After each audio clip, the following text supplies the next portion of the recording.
श्री कृष्ण कहते हैं, सभी हिंदू परिवारों के लिए श्रीमद् भगवत गीता एक पवित्र एवं पूजनीय ग्रंथ है। किसी के लिए यह मात्र एक पुस्तक है तो किसी के लिए यह जीवन का शस्त्र है।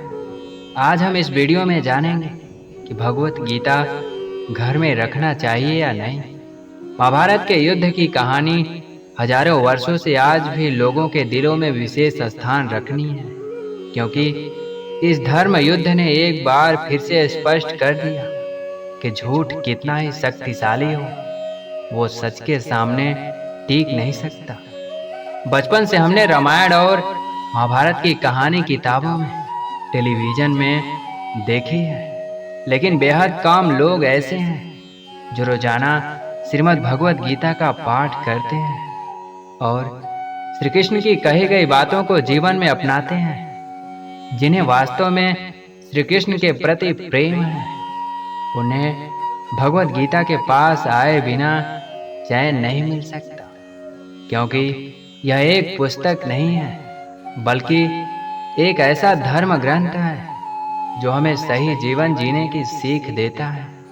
गीता श्री कृष्ण द्वारा अर्जुन को दी गई सप्रेम भेंट है, जिसका लाभ हर वह व्यक्ति ले सकता है जो श्री कृष्ण को पाने की कामना रखता हो, जो एक सुंदर जीवन जीना चाहता हो। श्रीमद् भगवत गीता इसलिए भी विशेष है क्योंकि यह बाकी अन्य पुस्तकों की भांति कोई काल्पनिक कहानी का वर्णन नहीं करती।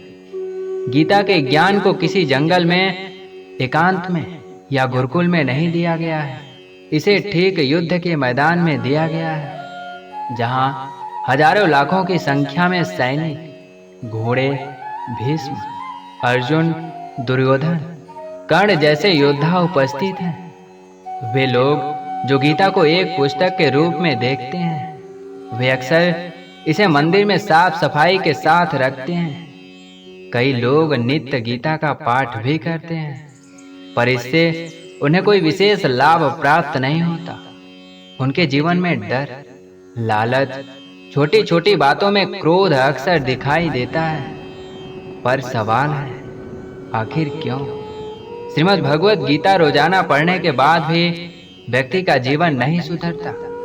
इसके पीछे का खास कारण है कि वे अपने मन की स्थिति के अनुरूप गीता को पढ़ते हैं। उदाहरण के लिए, अगर किसी व्यक्ति के मन में लालच भरा हुआ है तो वो किसी भी पुस्तक या धर्म ग्रंथ को इस दृष्टि से पढ़ेगा ताकि उसका लालची मन और ज्यादा पाने के लिए आकर्षित हो।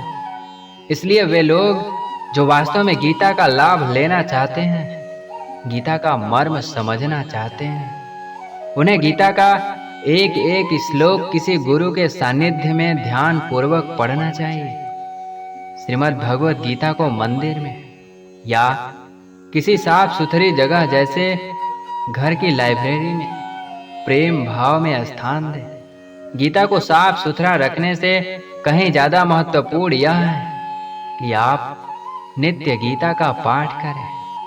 यदि आप सिर्फ गीता को सर पर रखकर पूजते हैं और स्वयं को रोजाना भगवत गीता पढ़ने और उसका मनन करने के लिए प्रेरित नहीं करते, तो श्रीमद् भगवत गीता के घर में होने का महत्व नहीं है। क्योंकि जब तक आप बाल श्री कृष्ण को ही असली श्री कृष्ण मानते रहेंगे, तब तक गीता का ज्ञान आपके लिए उपयोगी साबित नहीं होगा। जिस दिन आपने गीता के श्री कृष्ण को अपने घर में, जीवन में जगह दे दी, उस दिन से आपका जीवन परिवर्तित हो जाएगा। श्रीमद् भगवत गीता के रोजाना पाठ से और उन श्लोकों के अर्थ को समझने से साधक को निम्न लाभ प्राप्त होते हैं। जैसे मन साफ होता है, जीवन के प्रति जो भ्रम पाले रहते हैं वह धीरे धीरे समाप्त होते हैं।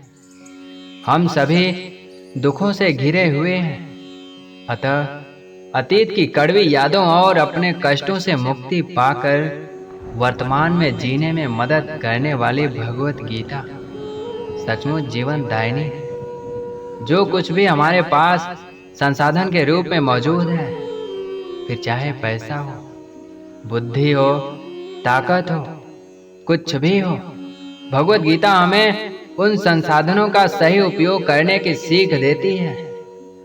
गीता के रोजाना पाठ से रिश्ते बेहतर बनते हैं। व्यक्ति अपने परिवार और समाज के साथ स्वस्थ रिश्ते बना पाता है।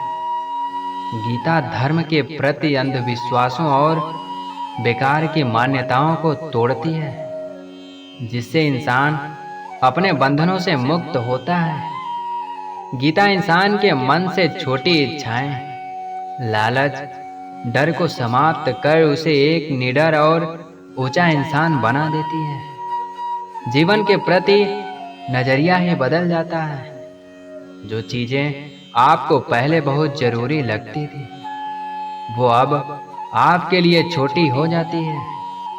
सबसे बड़ी बात, आपका सर सत्य यानी मात्र श्री कृष्ण के आगे झुकता है। भविष्य में क्या होगा, ये विचार आपके दिमाग से निकल जाता है और आप वर्तमान में जीने लगते हैं।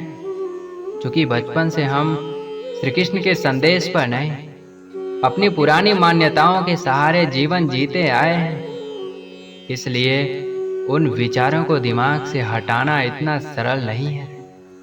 इसलिए नित्य माने रोजाना हमें गीता का पाठ करने के साथ साथ गीता में कही गई बातों को अपने जीवन में उतारना चाहिए।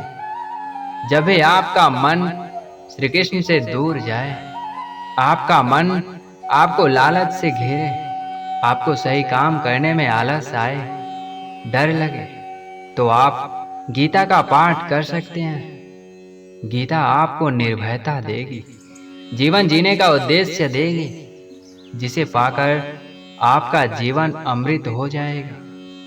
भगवत गीता में किसी विशेष अध्याय को पढ़ने की बात नहीं की गई है।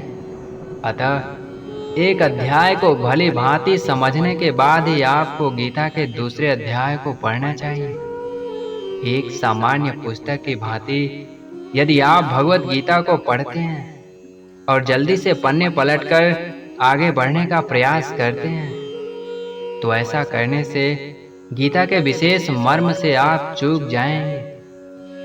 इसलिए जितना संभव हो सके एक अच्छे गुरु के सानिध्य में गीता के प्रत्येक श्लोक का सही अर्थ समझने का प्रयास करना चाहिए। गीता का असल में आपको फायदा हो रहा है या नहीं, ये बात आपको आपका जीवन बतला देगा। श्लोक न सिर्फ अर्जुन के लिए बल्कि हर उस जीव मनुष्य के लिए लाभकारी है जो जीवन में अच्छे कर्म करना चाहता है, पर उसे कर्म के परिणाम की चिंता है। उसे लगता है कहीं ऐसा करने से कुछ बुरा अशुभ हो गया तो क्या होगा। ऐसे लोगों को श्री कृष्ण बता रहे हैं कि अर्जुन, इस समय धर्म की खातिर तुम अगर युद्ध भूमि में शहीद भी हो जाते हो तो भी तुम्हारी जय जयकार होगी, और यदि तुम जीत जाते हो तो राज्य सुख मिलेगा। इसके साथ ही श्री कृष्ण आगे विशेष बात कहते हैं कि कर्म करने से क्या परिणाम आएगा, इस बारे में तुम्हें सोचने की जरूरत नहीं है। तुम तो जो सामने सच्चा कर्म है उस कर्म को धर्म समझकर करते रहो। इस प्रकार अगर हम अर्जुन की भांति श्री कृष्ण की ये सीख जीवन में उतार लें तो आप पाएंगे जीवन में जो सही काम करने को लेकर डर था वो धीरे धीरे गायब हो रहा है और आप आगे बढ़ रहे हैं। असल में मनुष्य को निर्भय बना देना ही इस श्लोक का चमत्कार है। भगवत गीता में मौजूद अमृत श्लोक का पाठ करते समय आपको निम्न सावधानियां बरतनी चाहिए। हमेशा किसी अच्छे गुरु के सानिध्य में ही भगवत गीता का पाठ करें, क्योंकि खुद से पढ़ने पर संभावना ये रहती है कि हम गीता के उल्टे पुल्टे अर्थ निकाल देते हैं। गीता पर बहुत से तथाकथित विद्वानों के भाष्य मौजूद हैं, जिन्होंने अलग अलग तरीकों से गीता के श्लोकों पर टिप्पणी की है। अतः सही भाष्य के साथ भगवत गीता खरीदनी बहुत जरूरी है। गीता के कुछ अध्यायों को पढ़ने के बाद ईमानदारी से देखें और जानें कि गीता पढ़ने से पहले और बाद में आपके जीवन में कितना बदलाव आया है। ध्यान से जिसने गीता समझ ली, उसके कर्म, उसका जीवन सब बदल जाता है।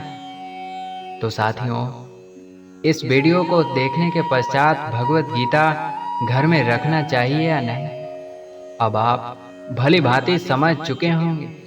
क्या अब आप श्रीमद् भागवत गीता पढ़ना पसंद करेंगे? अगर हाँ, तो कृपया कमेंट बॉक्स में जरूर बताएं। साथ ही जानकारी को शेयर भी कर दें ताकि दूसरों को भी ऐसी शिक्षा मिल सके। जय श्री कृष्ण। राधे राधे।